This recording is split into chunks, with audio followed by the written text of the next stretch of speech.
Está escrito: ainda assim, agora mesmo, diz o Senhor, convertei-vos a mim de todo o vosso coração, e isso com jejuns, com choro e também com pranto.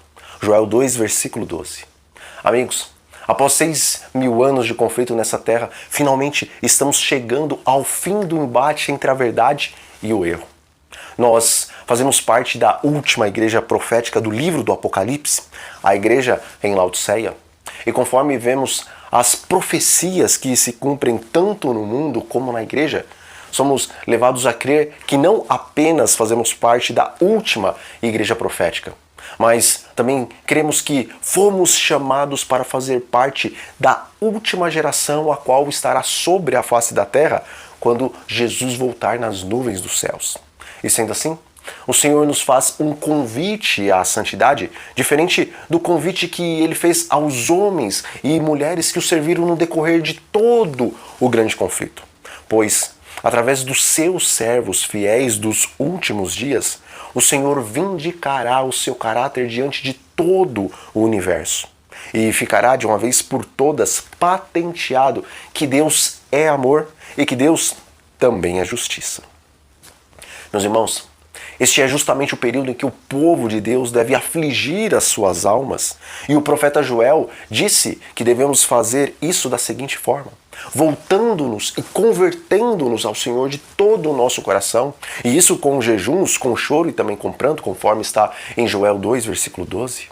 Meus amigos do canal Retorno da Glória, está quase esgotado o tempo de oportunidade de darmos ouvidos aos conselhos de Jeová com relação ao verdadeiro jejum alimentar para os nossos dias. E falando desse jejum físico que Deus também deseja para o seu povo, diz o Espírito de Profecia, Deus está procurando levar-nos de volta passo a passo ao seu desígnio original, que o homem subsista com os produtos naturais da terra.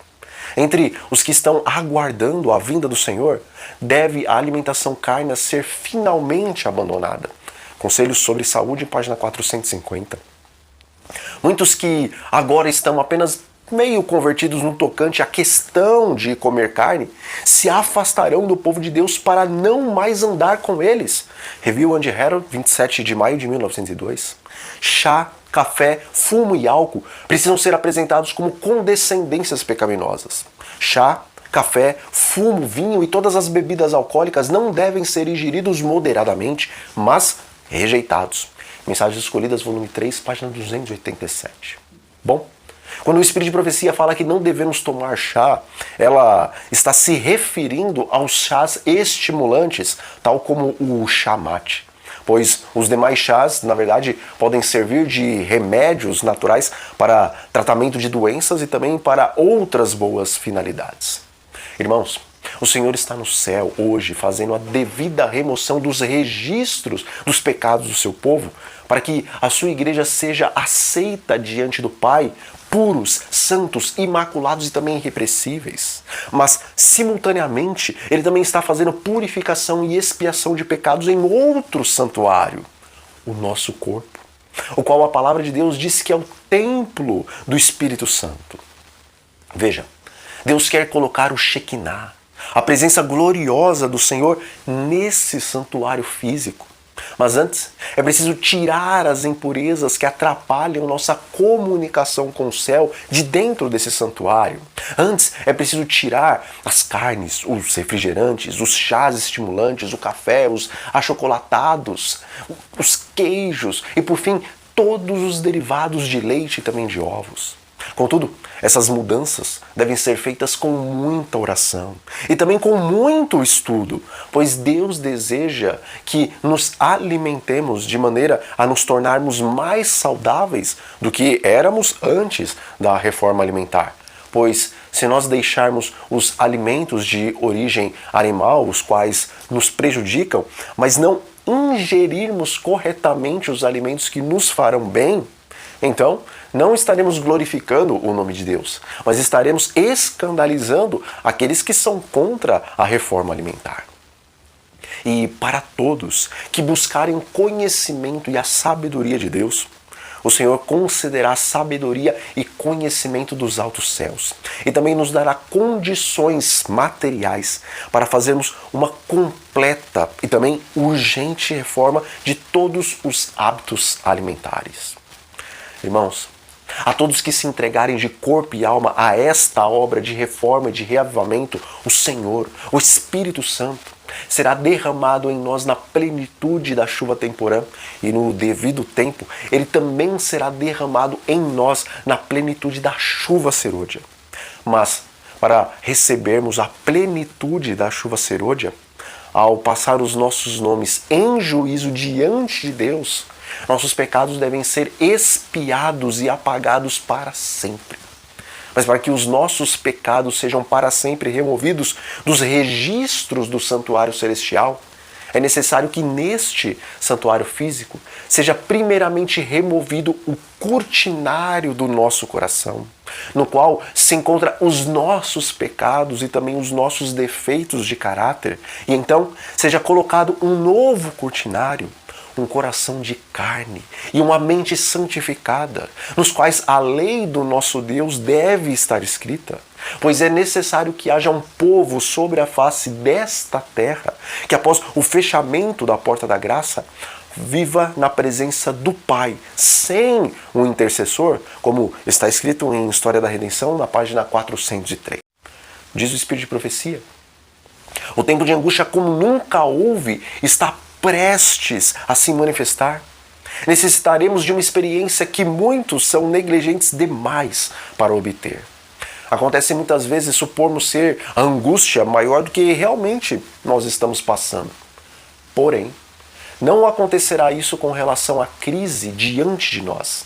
A mais viva descrição não pode atingir a grandeza daquela prova.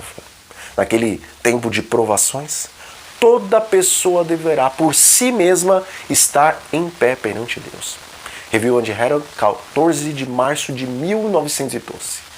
É uma solene declaração que faço à igreja, de que nenhum entre 20 de nós que se acham registrados nos livros da igreja está preparado para finalizar sua história terrestre e achar-se-ia tão verdadeiramente sem Deus e sem esperança no mundo como pecador comum.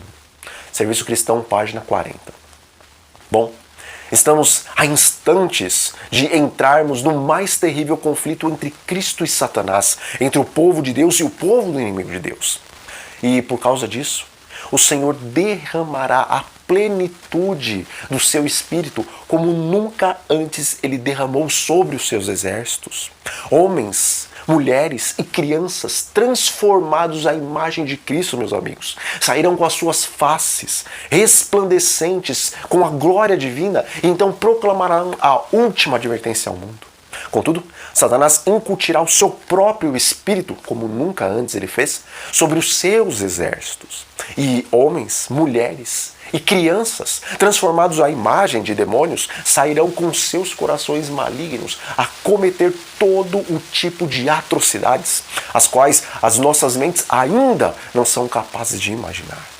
E amigos, diante desta solene realidade, deveríamos meditar no que o Espírito de Profecia disse no texto que eu acabei de citar agora há pouco. Devemos parar e meditar que a cada 21 adventistas do sétimo dia, somente um está verdadeiramente afligindo a alma diante de Deus para estar em pé naquele período. E todos os outros 20 estão brincando de remanescentes. Contudo, Deus não brinca e não brincará de juiz. Quando terminar o selamento de Deus e se fechar a porta da graça, o livro de Ezequiel, no capítulo 9, nos diz que aqueles que fazem parte do Israel espiritual de Deus, mas que não receberam o seu selo, cairão nas mãos de Satanás ou serão eliminados pelas pragas do Senhor. E Deus fará isso porque ele tem uma conta muito grande a acertar com esses, pois aos olhos do Senhor, meus amigos, os adventistas que receberam tão maravilhosa luz, mas desprezaram e até mesmo ridicularizaram, cometeram então um pecado tão abominável quanto o pecado daqueles homens de Sodoma e de Gomorra, que tentaram ter relações sexuais com os anjos, os quais foram enviados àquelas cidades. diz o Espírito de Profecia. Agora, enquanto o nosso grande sumo sacerdote está fazendo expiação por nós, devemos procurar nos tornar perfeitos em Cristo. Nem mesmo por um pensamento poderia nosso Salvador ser levado a ceder ao poder da tentação. Review and Herald, 14 de maio de 1912. Irmãos, meditemos naquele hino, o qual diz: meu amigo, hoje tu tens a escolha. Vida ou morte, o que vais aceitar? Amanhã pode ser muito tarde. Hoje Cristo te quer libertar.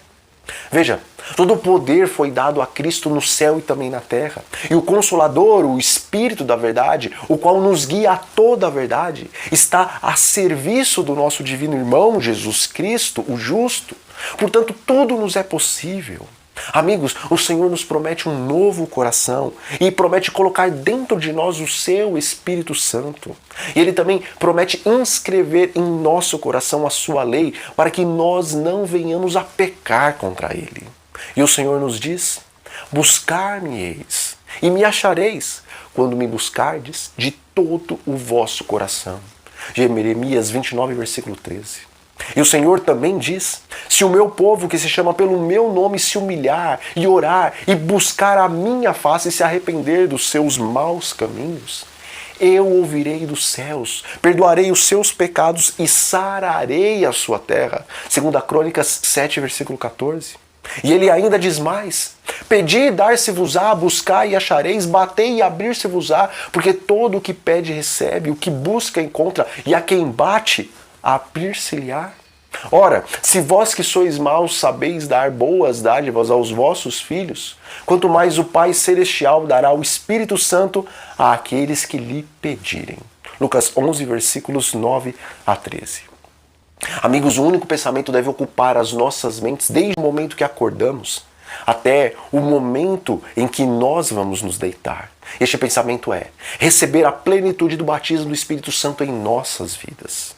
A oração mais importante que deve ser diariamente apresentada a Deus de maneira ininterrupta é esta: Pai, dai-nos o seu Espírito. Diz o Espírito de Profecia: Satanás nada pôde achar no Filho de Deus que o habilitasse a alcançar a vitória. Jesus tinha guardado os mandamentos do seu Pai e não havia nele pecado que Satanás pudesse usar para a sua vantagem. Esta é a condição em que deve se encontrar os que subsistirão no tempo de angústia.